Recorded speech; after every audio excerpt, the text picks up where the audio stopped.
During the last ice age, a lake existed with an alpha predator.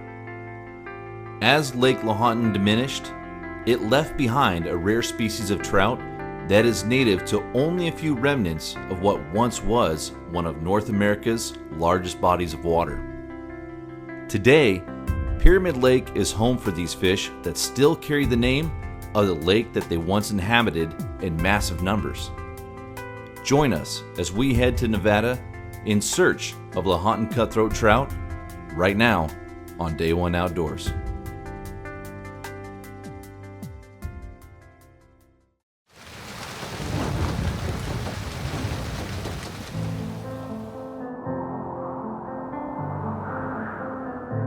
The forecast, showers and thunderstorms today with strong southwesterly winds to 37 miles per hour.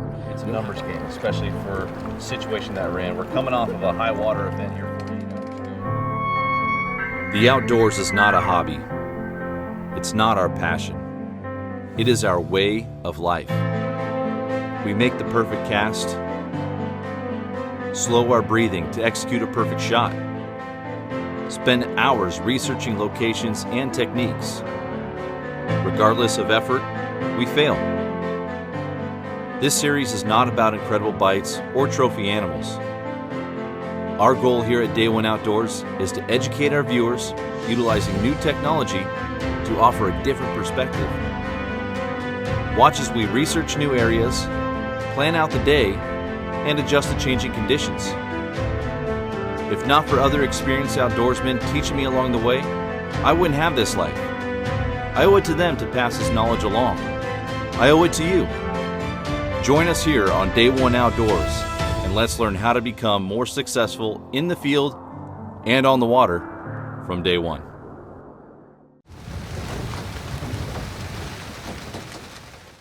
This past summer, I attended the ICAST Industry Show, which is the big fishing show that takes place in either Orlando, Florida or Las Vegas, Nevada. And while we were out there in Orlando this year, I happened to meet Dennis Isbister from Wild Fish, Wild Places. He's from Nevada here, and he kept talking about how amazing the Lahontan cutthroat trout fishing is. And while we were talking back and forth about different shoot ideas, he said, well, why don't you come on out to Nevada and give this fishery a try?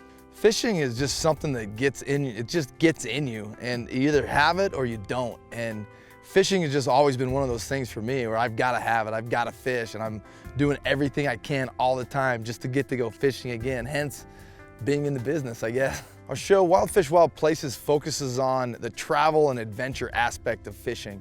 We're all over the world, we're chasing crazy species. It's a very story-driven show. We're showing you behind the scenes. It's actual reality television. So we're getting crazy fish, we're breaking down, we're not catching fish. We show it to you just like it is. And that's one of the things about my show that's different that I really like to show everybody. I'm going to completely avoid Dennis and any information that he may offer up. I really want this to be a true test of our ability and really see if we can put a pattern together to get a lot of these fish to bite. So when we get to the dock, we can see what's tied up on other guys' lines, see what direction a lot of the locals are going. Now, that doesn't mean that you want to fish right on top of everybody else. Other anglers are a perfect resource and a better fish finder than you could ever have on your boat. Watch them, see how close they're getting to shore, how far offshore they're going, how long it's taken for their downriggers to get down, how fast they're trolling. So I can get a lot of information based upon just watching other anglers out there. You know, the fish right now are relating more to the north side of the lake and big rock structures. So not so much where as part of like what part of the lake, but you're gonna be looking for deep rocky structure. So they're gonna be wanting to be adjacent. There's no shallow flats. They're not gonna be any of the sandy shallow stuff. They're all gonna be close to 120 feet of water, working in, you know, that 40 to 80 foot range adjacent to those deep water haunts that they like. Trying to find information about Pyramid Lake and the Lahontan cutthroat trout fishery is not too difficult. There's a lot of different YouTube videos and online resources. What's tough is trying to find specific information. We were able to figure out regulations and rules that are going to be pretty similar to what we actually have on the Columbia, except for the no scent, no bait. Aside from that, it's barbless and for the most part catch release except for a slot limit. So tomorrow what I'm expecting, so we worked into this, this pressure change system. Storm came in, it's been raining, the barometric pressure drops. The day after the storm is today. It's rising. So those fish, it's gonna be decent, but it's gonna be off a little bit. So tomorrow when we get on the lake, it should be perfect condition. So the guys coming up from Oregon with Cody and the boys, I'm expecting them to do fairly well tomorrow. They've got good salmon knowledge, which sometimes translates to this fishery. It's all gonna depend on if he goes to the right spots or not. So I'm expecting for him, if he puts the patterns together, I'm expecting, you know, a 20 fish day for the boys. Maybe not a lot of big fish, but they'll definitely catch some fish. So what we want to look for when we get out there on the water tomorrow is I'm thinking we want to be towards the southwest corner of the lake. That's going to be the cooler area of the water where we might find some bigger fish and more active fish. These fish, for the most part, trout or salmon, they like that 52 to 56 degree water. So I'm going to try and find that. And if the surface temperature is above 60, that means we're going to need to fish a little bit deeper than that 40 to 60 foot. We've got the Scotty downriggers all set up, so we'll be able to fish lots of different parts of the water column. It's going to be trial by fire. Starting from scratch, we're going to try a lot of different gear, from flatline and Megalip 3.5s to running gear from 40 feet to 80 feet down, all sorts of different sizes and colors, and hopefully try and narrow down our pattern as best we can. But that's the beautiful part about not only the show, but about what we love to do with fishing. We love to go out and experience new places and try and figure these fish out, which I'm beyond excited to do here out at Pyramid Lake. It's a new fishery for us, and it's going to be interesting to see how we develop our pattern throughout the day. I'm excited. This is going to be really fun, not only to go out here and develop a pattern and try and figure out these fish, but to chase after a fish that's so rare, not only here on the West Coast, but around the country too.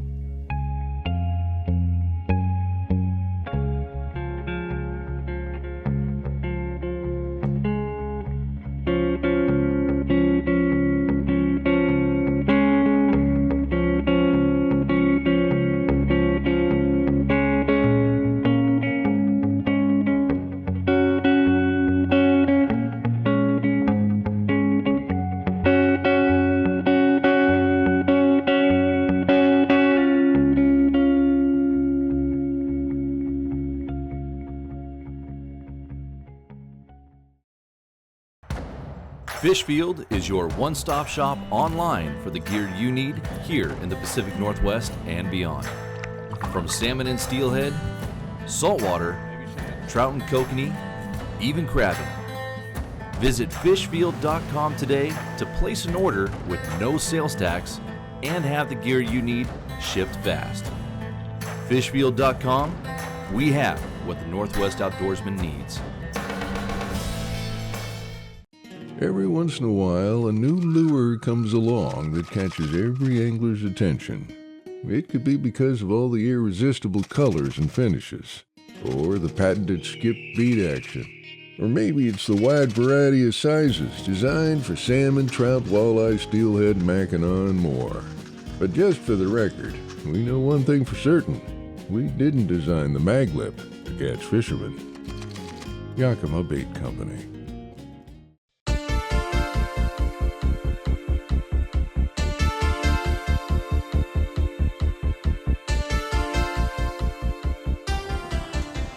I don't think I've ever come into a fishery more blind. We're out here at Pyramid Lake, Nevada, and I know nothing about this lake. And we got fish rolling right next to us here. I'm marking them on the graph. So what we found out online is that these fish right now are in about anywhere from 50 to 80 feet of water. And there are some being caught by the fly guys and some folks fishing up closer to shore. A little bit shallower, but the best bite has been in deeper water. Now, what I'm seeing on the graph helps confirm that. Most of the fish I'm marking are in that 50 to 60 feet of water. But again, we're already seeing some roll, so they gotta be up and active. We have the entire kitchen sink out here. We spent hours last night trying to put gear together, and we have no clue what to expect. So everybody's running to the opposite side of the lake. It's kind of tough leading fish to find fish, but I think it'd probably be in our best interest based upon the knowledge that the locals aren't fishing here. We should probably move. But we're gonna pick up, run about a half mile here. Sun's just starting to come up over the side of the hill. So now it's time to get out there and see if we can build a pattern.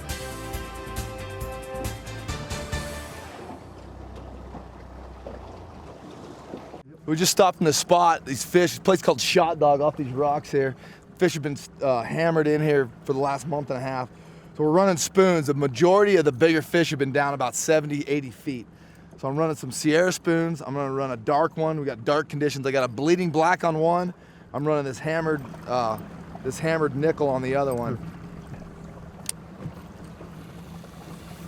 But what I'm thinking here is, I mean, we're grabbing at straws. We have no clue what we're doing out here yet. But what I'm looking at is I got cliff, real heavy substrate, big hard rock, a couple of creek channels coming in. Then right up here, got that big bay, and out to another cliff point. So what I'm thinking is that we're gonna start here in this deeper water. We're in 280 feet of water. Start nosing in, find that 110, 80 foot. I wanna get shallower. Then as soon as we get into this bay right here and these flats, it's still early in the morning, the fish should be up on these flats feeding. You know, for what we know about trout and salmonids in general, they should be up there feeding right now.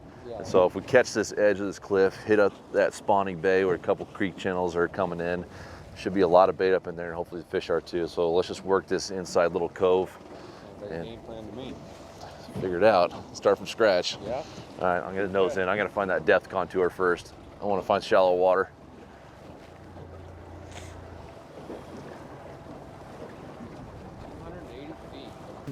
Well, these fish have been stacked up on this point. I already know that, so I got a little inside intel on our boy Cody. So I came straight to the spot. The fish are sitting on this ledge. There's a big ledge that comes out off of here, about 30 to 60, 70 feet, 120 feet of water on both sides of it. They push bait up on there. These fish are very structure oriented. They're predator fish, they ambush. So they're sitting right on top of this thing, and then right out, the bigger ones are a little off to the side. So we're coming in with our downriggers at 60 and 70 with our Sierra spoons, dark colors because it's early, bringing them right up that shelf and right off the other side. And most of the time, right off that other side, boom, they're eating it up. There you go, there you go. Nice, there you go. There, there you go. Dude, bleeding black is off.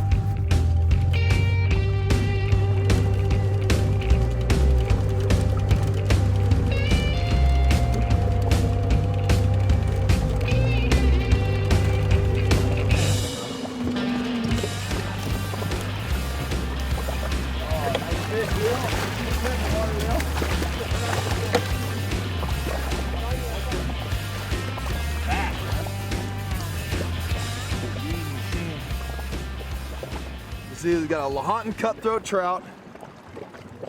And what's interesting about these species is that they're conducive to living in like an alkaline or saltwater type of conditions, which is what Pyramid Lake is. Over the last 120 years, the original species became extinct. They tried to get some new species introduced here. They had a Summit Lake strain for years that did okay. And about the last 7 years, they came out with a new Pilot Peak strain, which is what that one was, from a different place in Nevada. They did DNA testing. They figured out that it was almost identical to the original species that was in here. And we're seeing phenomenal growth rate, up to like a ½ an inch a month. We caught a 20-pounder last year that was 5 years old. So these things are absolutely eating machines. They're fun to catch. They like warmer water better than the old fish. Just doing good. I mean, you can see we're already getting them. Nice fish, bud. Yeah, thanks.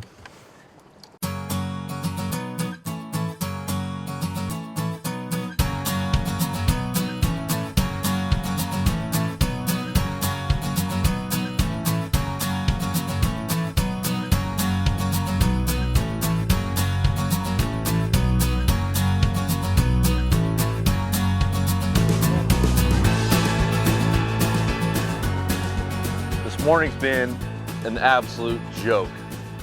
We can't even figure out our gear, can't get it down right, keeps popping out of the clips, stuff's getting tangled.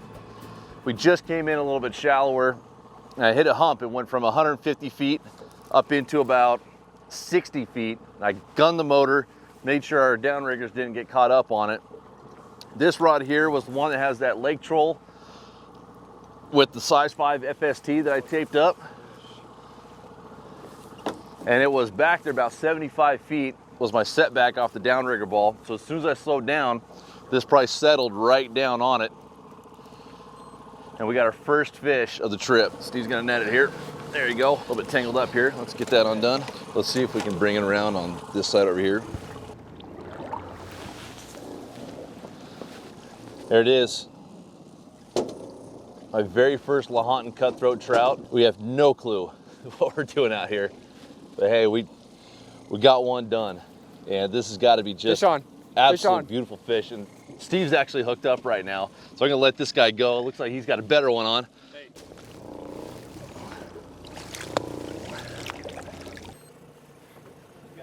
I got another fish on here, another nice one. About the same size as Cody's. Oh, there he is. I got these barbless hooks, so he might pop off on us. But it's a good trout. Beautiful. Yeah. You're right. Okay. Okay, ready? Got it. Dude. Boom! Dude, we got him.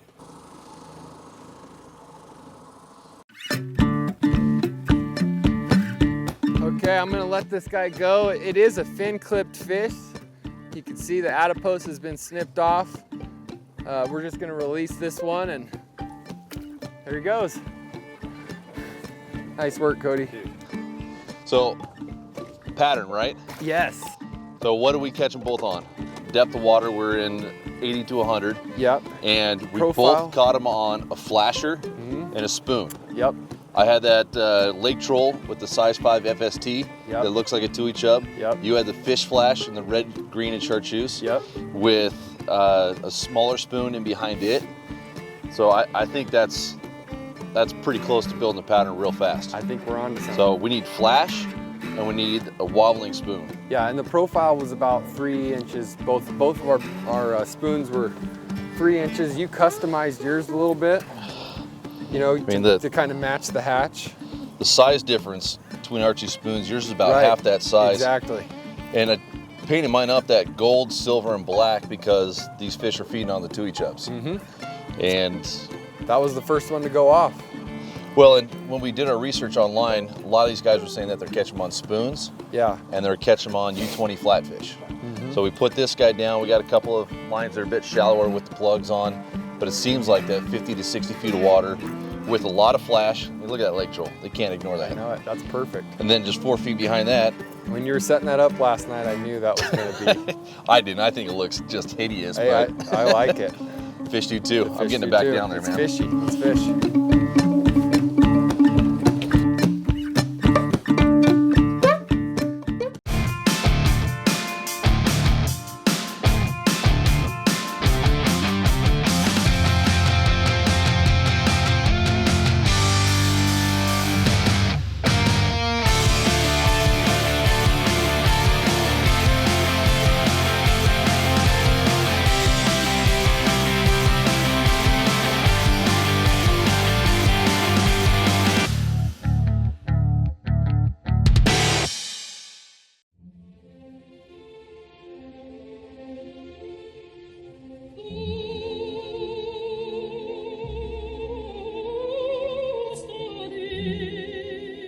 Salmon swim up to 3,000 miles to return to their exact place of birth to reproduce.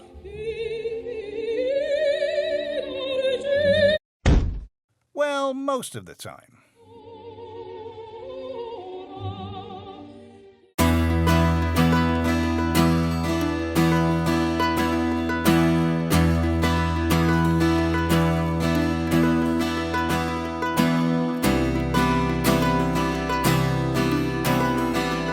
Fish on, get a fish on, buddy.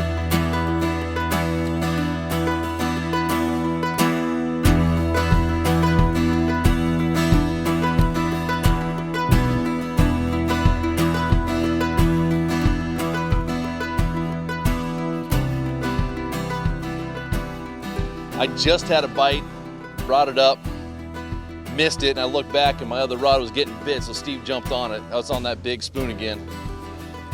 Nice fish. So what I just did is I just sped the boat up. We were trolling about 1.4, and I just sped us up to 1.921, and right away, bang, bang, 2 bites. Another nice fish. both kept on saying during our 12-hour drive down here, these fish, they're just like our salmon and steelhead. And they're predators eating big bait, so why wouldn't they bite a big lure? And that FST is definitely big. There it is, look at that. Yeah, we saw that one that you got that had an adipose fin on it. We are definitely on a pattern here. This is so fun. A fish that you don't find very many places. There he goes.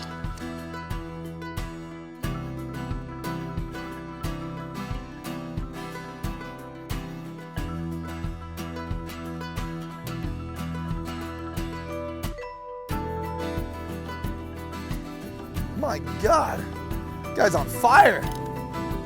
Just tell me when you're ready. That's fish, Leo. Okay. Just tell me when you're ready. Look at the size of that thing. How fat he is. Oh, we're fishing on the other side, and it's deep, and there's some ledges. But oh, there's a fish. Nice. Get him. There you go. Reel down. Reel down. You got him. You got him. Nice. Got him. Nice. So over here, the cliffs come down right into the water, and it's 150 feet, probably 30 feet offshore.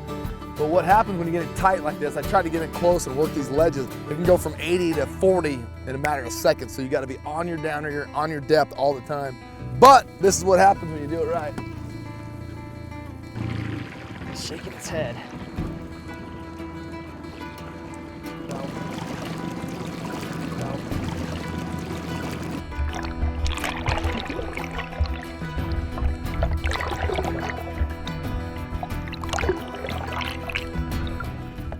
We ran about 2 miles there.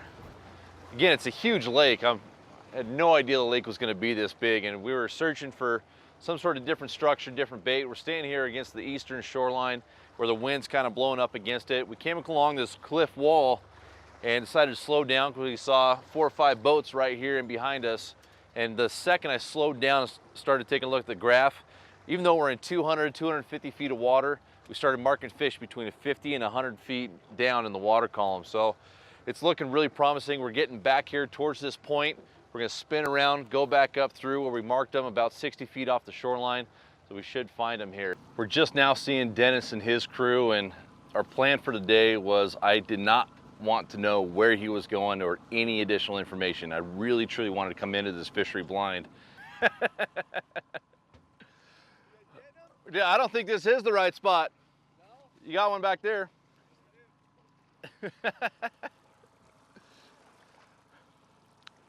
All right, maybe it's the right spot. Oh no, we got probably about 10 or so back down there a ways. We just picked up a little one right here. What? I don't know if you heard that. We're pretty proud that we got maybe about 10 fish. He just said that they're at 35. So, we've been in the wrong area, although we thought we were doing pretty good. And honestly, I still think we did pretty good considering, but this is Dennis's lake. This is his area. And the fact that we're just now coming across him and his crew out here in this spot, now that we've been fishing for about 5 hours, we know we're in the right location. And the first part of putting a pattern together is being in the right location. If you're not around the fish, you're not going to catch them. And we found that out earlier this morning with that first point. So now that we're in the right area, time to fine tune our gear once again. We'll change up a few things. I think what I might do is spin around and go talk to Dennis one more time, figure if there's a certain part of the water column that he's finding biters at and a certain speed, because one thing I did notice, he's trolling about twice as fast as we are. We're going right about 1.8 to 2.2. He looked like he's going about 3.5. So we might need to pick up our speed here. Got to keep trying. We know there's bigger fish and a lot more biters down there. We just got to find them.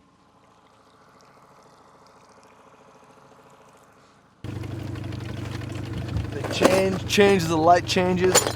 One of the really good things to switch to here is some bright, like rainbow hologram patterns when it gets bright. So I'm gonna try that on the flat line. Yeah, go to 80.